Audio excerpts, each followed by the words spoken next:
Yang sudah khusyuk, alhamdulillah Pak Ustaz, saya sudah khusyuk, berarti itu paling tidak khusyuk.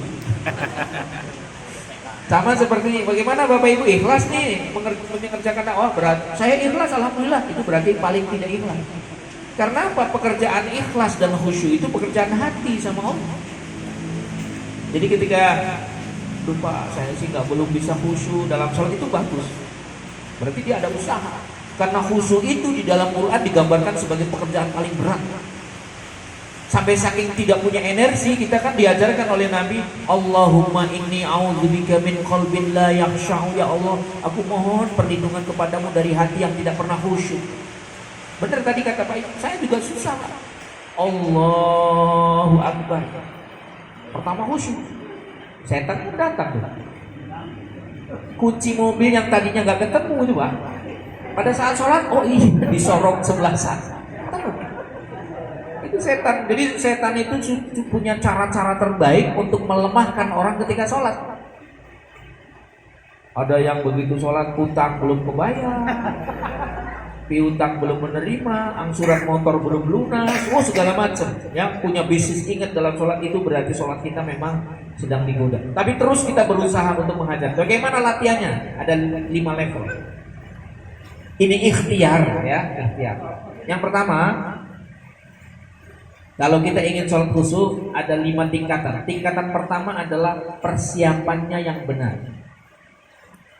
Level pertama persiapannya itu, persiapannya apa? Waktunya harus lebih awal, pakaiannya harus suci, pakaiannya harus rapi, sajadahnya harus bagus, wangi gitu ya. Kemudian menghadap kiblatnya benar. Persiapannya harus benar, waktunya terutama. Pertama. Setelah persiapannya benar, naik ke level yang kedua, gerakan sholatnya harus benar. Rukunya harus benar, sesuai dengan tuntunan Rasul. Nggak boleh buru-buru ya. Karena dalam ruku itu ada filosofi. Orang ruku itu ada harus tumanina, tenang. Sami Allahu liman hamidah, tegak lurus dulu, jangan langsung dipotong. Gerakannya harus benar. Jadi level pertama level persiapan, naik ke level 2 gerakannya harus benar, dan naik yang ketiga level bacaannya harus benar. Paling tidak harus fasih. Makanya di Masjid Madinah sama Mekah itu kenapa imam-imam sholatnya bacaannya yang terbaik? Karena itu berpengaruh pada kehusuan. Bacaan imam yang merdu itu punya efek yang positif terhadap kehusuan sholat. Tapi kalau imamnya tajwidnya nggak karu-karuan, bikin sesek makmum Pak, bener nggak? Oh bener. Makanya imam masjid itu harus punya kemampuan membaca Quran dengan baik, agar apa? Agar suasana sholat bisa khusyuk. 3 ya.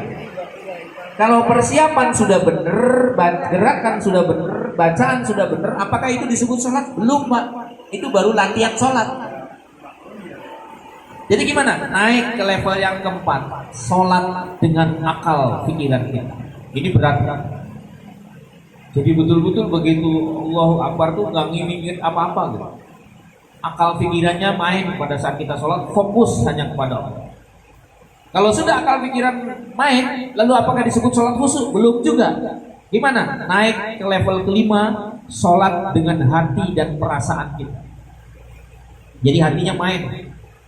Hati kita, perasaan kita main. Kalau orang sudah sholatnya dengan hati dan perasaan, itu yang disebut nikmatnya beribadah.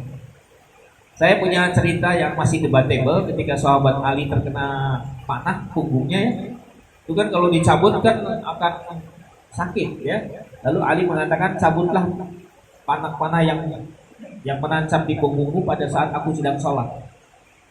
Singkat cerita, sholatlah sahabat Ali, lalu kemudian beberapa rakaat ya dicabut oleh sahabatnya yang dari belakang dan tidak terasa apa-apa. Itu yang disebut dengan kelezatan untuk beribadah. Kalau kita kan boro-boro dicabut anak panah karena nyamuk aja gesekan ya. Ya itu ya, jadi sholat khusyuk itu ikhtiar Pak. Yang kedua, bagaimana ikhtiarnya? Niatkan sholat hari ini adalah sholat terakhir kita. Anggap bahwa sholat yang akan kita lakukan nanti maghrib ini, anggap sholat itulah sholat terakhir kita. Terakhir itu maksudnya apa? Besok kita akan mati. Kalau orang tahu besok akan mati, kira-kira sholatnya gimana? Luar biasa. Wis tenang balah, sholat maghrib yang penting jalan dingin, yang penting kok kan besok karena khusyuk maning. Jangan Pak, biasakan jadikan sholat itu sebagai sholat terakhir kita. Kalau kita sudah tahu bahwa ini sholat terakhir, pasti kita akan berjuang untuk melakukan sholat yang khusyuk. Bagaimanapun caranya, tapi godaan setan terus aja. Berikutnya apa lagi untuk khusyuk? Pahami bacaan yang ada di dalam sholat. Allah, mengapa banyak orang ketika sholat meneteskan air mata? Karena ngerti apa yang dibaca.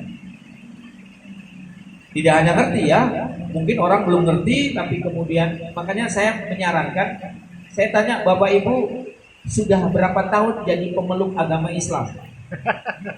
Sudah berapa tahun? Sudah lahir ya? Pada sholat semua nggak? Sholat kan? Pertanyaannya sekian tahun jadi pemeluk Islam, ngerti nggak bacaan yang dibaca dalam sholat? Ya terus ngapain aja bertahun-tahun? Maka mulai hari ini di rumah buka Google, buka buku, buka apa, bacaannya harus ngerti. Dari mulai Allahu Akbar sampai doa kita, ada Allahu Akbar kabiru boleh, Allahumma ba'id baini boleh, ya. Pokoknya boleh aja lah, yang penting ada dalilnya. Alhamdulillah Al-Fatihah terus baca sampai ngerti suratnya, baca Subhanallah baca, ngerti semua bacaan itu salah satu cara membantu kita mengkhusyukkan sholat. Sholat yang bagaimana yang membuat kemudian kita langsung bypass ke surga? Sholat yang berefek pada sikap dan perilaku mental. Karena sholat yang hebat itu setelah khusyuk pasti yang melakukan sholatnya akan berubah sikap mental. Yang tadinya kurang sabar karena sholatnya khusyuk berubah jadi orang yang sabar. Yang tadinya suka mengadu domba karena sholatnya khusyuk sudah tidak lagi mengadu domba. Yang tadinya segala macam lah. Begitu sholat punya dampak yang serius terhadap perubahan sikap mental, maka sholat seperti ini yang langsung dihisab, langsung tidak ada perhitungan lain. Semua amal yang lainnya dianggap baik karena sholatnya sudah baik. Kira-kira Bapak Ibu sholatnya udah sampai ke sini belum? Belum? Ayo, mumpung masih ada umur kita perbaiki ya. Bu, suka ngegosip nggak Bu? Ibu-ibu suka gosip nggak? Nah, kalau orang sholatnya bener, gosipnya harus berhenti. Bapak-bapak suka marah sama istri nggak? Suka.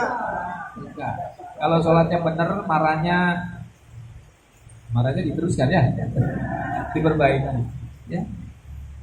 Karena dampak sholat yang kemudian mengantarkan orang masuk surga itu ketika sholatnya seperti itu. Sholat pirang-pirang tahun tapi korupsi masih tetap ya. Atau misalnya adu domba orang masih tetap, wah ini udah sholatnya nggak beres. Itu yang disebut dengan sholat yang tidak punya manfaat. Kata Allah dalam surat Al-Maun, wailul lil musallin, celaka orang-orang yang sholat yang apa? Yang sholatnya setelah selesai lalai. Sholat mengajarkan kesabaran tapi lupa dengan kesabaran. Sholat mengajarkan tentang kasih sayang tapi lupa dengan kasih sayang. Sholat mengajarkan tentang berbagi pada orang tapi lupa. Nah itu yang disebut dalam surat Al-Maun, wailul lil musallin, celakalah orang-orang yang sholat. Yang sholat aja celaka apalagi. Nah itu Pak Imam ya, jadi memang berat kan, sholat khusyuk itu berat Pak. Tapi ya karena kita butuh pulang selamat ya kita latihan. Jadi kalau ya Allah sampai hari ini kok saya sholatnya tidak khusyuk berarti benar. Tapi kalau ya Allah alhamdulillah saya sholatnya khusyuk walaupun lihat HP dan TV lah. Nah itu berarti tidak khusyuk itu ya. Jadi orang yang menyadari kelemahannya bahwa dirinya memang sholatnya belum khusyuk, tapi dia menyesali dan dia terus berusaha, itulah sholat yang mengarah menjadi khusyuk. Karena baru latihan jurus pertama waktu pas baru-baru Mahatma begitu sholat ingat mau ke jurus pertama kan pribe katanya itu padahal lagi sholat tuh ya. Sholat itu mi'raj, komunikasi dengan, jadi ketika orang sholat itu jiwanya melanglang buana ke langit menuju Allah Subhanahu wa ta'ala. Dalam teori tasawuf itu kan manusia itu ada unsur Tuhannya, ada unsur manusiawinya. Ketika orang sholat, ruhaninya itu datang ke Allah. Allah pun turun menemukan, sehingga orang luar biasa dia lupa terhadap hal-hal yang bersifat dunia. Kita memang berat, oleh karena itu nanti kita coba latihan sholat khusyuk seperti apa. Itu Pak Imam ya yang bisa